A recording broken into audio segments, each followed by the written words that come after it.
Ya, salam jumpa. Saya Dr. Fatima Jan Rahmat. Kesempatan kali ini saya ingin menyampaikan materi mengenai Healthcare Innovation Challenge.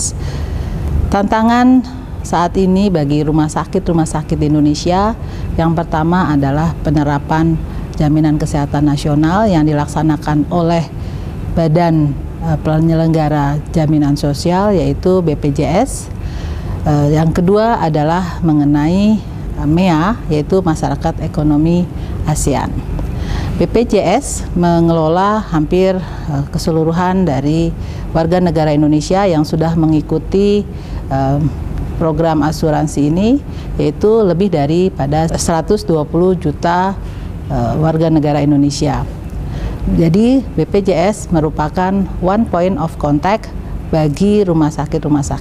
Hal ini punya dampak atau peluang yang positif, yaitu memberikan kesempatan kepada rumah sakit untuk melakukan kompetisi dengan cara yang lebih fair atau lebih sehat, di mana rumah sakit yang mampu untuk memberikan nilai tambah bagi customernya, maka dia akan memenangi pertempuran atau persaingan tersebut. Ada 3 hal yang harus dimiliki oleh rumah sakit. Yang pertama adalah opportunity mindset, yaitu cara berpikir menghadapi tantangan dengan bersikap atau memikirkan bahwa ini adalah sebuah peluang. Jadi opportunity mindset ini apabila diterapkan, maka masalah-masalah atau tantangan-tantangan dihadapi selama merespon terhadap program pemerintah ini, maka bisa menghasilkan suatu kreativitas, suatu continuous improvement, suatu innovation di dalam pelaksanaan pelayanan tersebut. Yang kedua, value based competition, artinya rumah sakit mana yang mampu memberikan nilai tambah kepada pasiennya adalah rumah sakit yang mampu akan memenangi kompetisi ini. Yang ketiga adalah energi untuk inovasi. Energi untuk inovasi ini perlu dikembangkan oleh manajemen rumah sakit saat ini untuk mengajak seluruh karyawan, staf rumah sakit, baik dokter maupun non-dokter, untuk bersama-sama melakukan inovasi dalam kesehariannya, memberikan pelayanan kepada pasien agar bisa memberikan hal yang kedua tadi adalah nilai tambah bagi pasiennya. Bagi manajemen rumah sakit, dengan adanya sistem yang baru, maka manajemen rumah sakit tidak bisa lagi menggunakan manajemen yang sama yang dilakukan pada masa yang lampau digunakan untuk masa sekarang ataupun masa depan. Mengapa? Oleh karena dengan sistem jaminan kesehatan nasional yang baru, sistem pembayaran berubah dari yang sistem fee for service menjadi prospective payment system.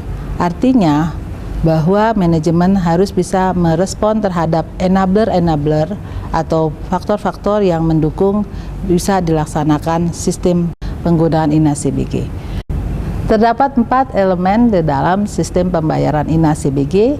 Yang pertama adalah costing, yang kedua adalah clinical pathway, yang ketiga adalah IT, yang keempat adalah coding.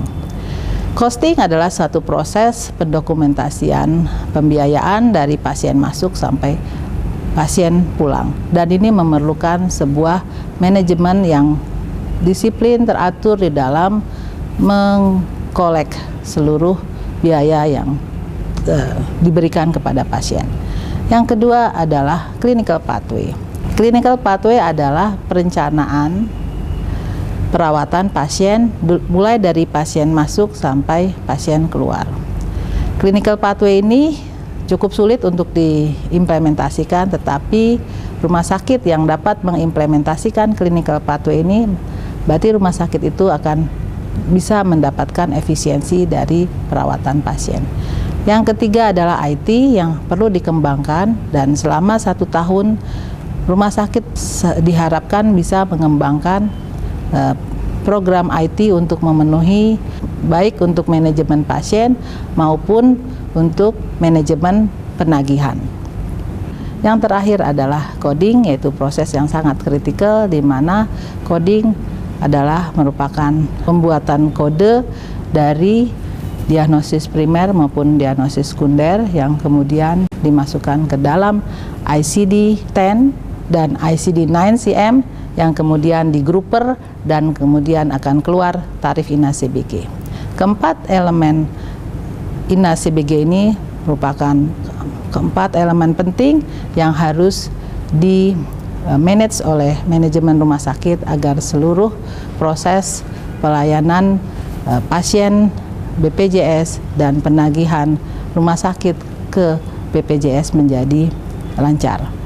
Kemudian tantangan yang lain bagi rumah sakit adalah merespon 9 perspektif kendali mutu dan kendali biaya untuk melaksanakan Permenkes 71 tahun 2013, di mana terdapat 9 perspektif, yaitu yang pertama adalah efektivitas.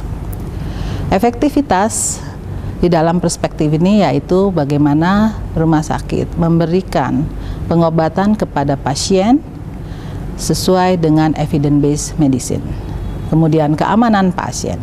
Keamanan pasien atau patient safety, apabila kita fokus pada patient safety, maka quality akan baik dan juga cost sendiri akan dapat dikontrol. Yang ketiga adalah timeless, di mana kita mengukur waktu pelayanan kita baik untuk pasien rawat inap maupun pasien rawat jalan.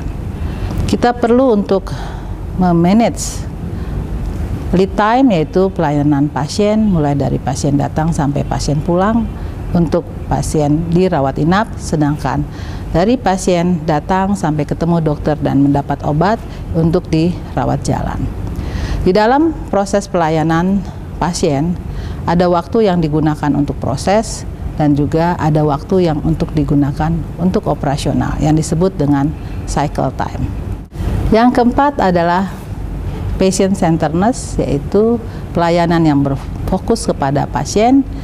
Yang kelima adalah care coordination. Di dalam pelayanan pasien, care coordination sangat penting, bukan saja antara perawat dan dokter, tetapi juga melibatkan cross fungsional, yaitu manajemen logistik, manajemen pemeliharaan, dan IT. Kemudian efisiensi. Dari seluruh elemen, saya menganggap efisiensi ini sangat penting di dalam era JKN, di mana rumah sakit terdapat 60% inefisiensi, sehingga perlu diidentifikasi inefisiensi atau pemborosan atau waste, kemudian kita eliminasi pemborosan tersebut. Selanjutnya adalah akses. Akses sangat terbuka di era JKN, di mana pasien dahulu sulit untuk mendapatkan kesempatan untuk berobat ke rumah sakit, tetapi di era JKN ini sangat terbuka. Pasien bisa datang ke rumah sakit baik di PPK 1 maupun di PPK 2. Bukan saja akses yang diberikan, tetapi juga yang dimaksud dengan akses di sini adalah pasien dapat mendapatkan pelayanan yang berkualitas. Kedua adalah pelayanan yang dimudahkan. Ketiga adalah cepat dan murah. Selanjutnya adalah mutu dokumen. Mutu dokumen sangat penting oleh karena akurasi dari coding sangat bergantung kepada dokumentasi para dokter dan perawat dan seluruh bagian dari yang telah memberikan pelayanan kepada pasien seperti laboratorium, radiologi, dan sebagainya bisa didokumentasikan dengan baik. Apabila dokumen ini baik, maka akurasi coding pun akan baik. Yang selanjutnya adalah clinical pathway. Clinical pathway adalah perencanaan dari pasien datang sampai dengan pasien pulang, di mana clinical pathway ini harus memenuhi evidence-based medicine dan tingkat rekomendasi. Ada outcome yang baik bisa didapatkan dengan kedua hal tersebut. Inovasi di dalam healthcare salah satunya adalah prospective payment system yang seperti saya sampaikan di awal. Prospective payment system sangat berbeda dengan fee for service, di mana fee for service penentuan tarif berdasarkan cost ditambah dengan profit.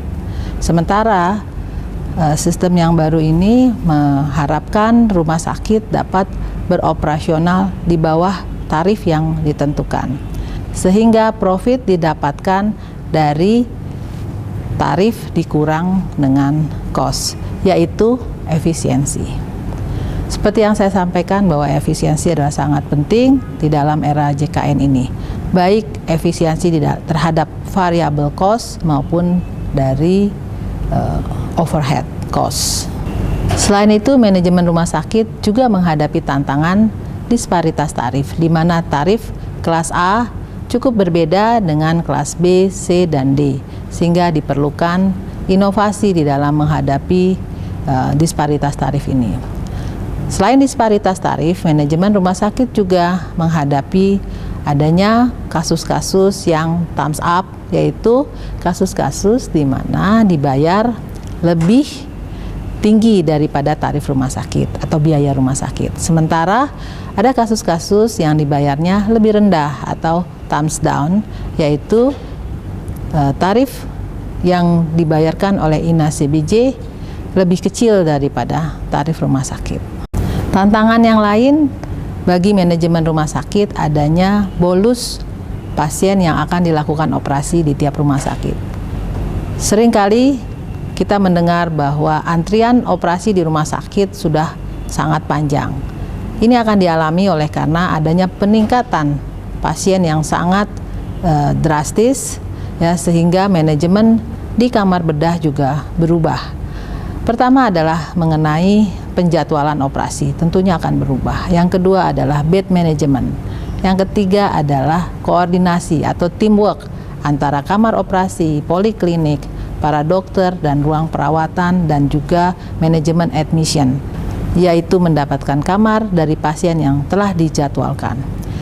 Pada era JKN ini terjadi peningkatan bed occupation rate dari setiap rumah sakit, di mana banyak sekali selain pasien untuk operasi, yang masuk juga adalah pasien dari gawat darurat. Hampir di setiap rumah sakit, unit gawat daruratnya terjadi stagnan dari pasien. Selain itu juga adanya tsunami pasien, yaitu pasien yang masuk dirawat jauh lebih besar apabila kita bandingkan tahun 2013 dan tahun 2014. Mengatasi tantangan dengan adanya peningkatan jumlah pasien dan juga perbedaan tarif antar kelas dengan perubahan paradigma dan perubahan mindset. Untuk itu diperlukan inovasi manajemen. Sekian dari saya, terima kasih. Assalamualaikum warahmatullahi wabarakatuh.